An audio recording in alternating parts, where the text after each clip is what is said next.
জন্মদিনে উইশ করা যাবে কিনা, দয়া করে কোরআন এবং হাদিসের আলোকে উত্তর দিবেন।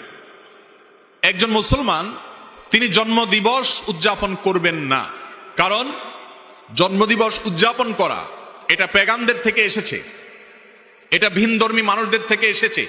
শুধুমাত্র তাদের থেকে এসেছে তা নয়, জন্মদিনকে কেন্দ্র করে যে কাজগুলো হয়ে থাকে, এমন কি এই যে আমরা আগুন জ্বালিয়ে থাকি, অনেকে জন্মদিনকে কেন্দ্র করে মোমবাতি জ্বালিয়ে থাকেন, কেক কাটাকাটি করে থাকেন, এই সবগুলো হুবহু এইভাবে এসেছে অনেকগুলো ভ্রান্ত বিশ্বাস থেকে।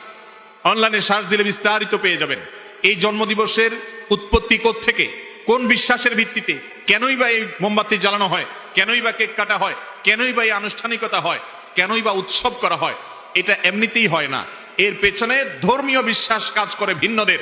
একজন মুসলমান কখনো অন্য ধর্মের মানুষের ধর্মীয় বিশ্বাস ধারণ লালন করতে পারেন, অন্তত তাদের সাথে সাদৃশ্য হয়, সেজন্য এটাকে তিনি বয়কট করবেন। অতএব কোন মুসলমান জন্মদিবসকে কেন্দ্র করে না কিছু করবেন, না কাউকে উইশ করবেন। এটা উইশ করার কোনো জিনিস না। নবী করিম সাল্লাল্লাহু আলাইহি সাল্লাম 2 ঈদে উইশ করেছেন, ভালো কিছু অর্জন করেছে, আপনি কাউকে সাহস দিয়েছেন ভিন্ন কথা, কিন্তু জন্মদিবস কেন্দ্রিক কোন শুভেচ্ছা জানানো, উইশ করা, এরকম কোনো কিছু কোরআন হাদিস থেকে প্রমাণিত নয়। মুসলমান সে কখনো ভিনধর্মীদের কালচারের অনুসরণ করতে পারে না।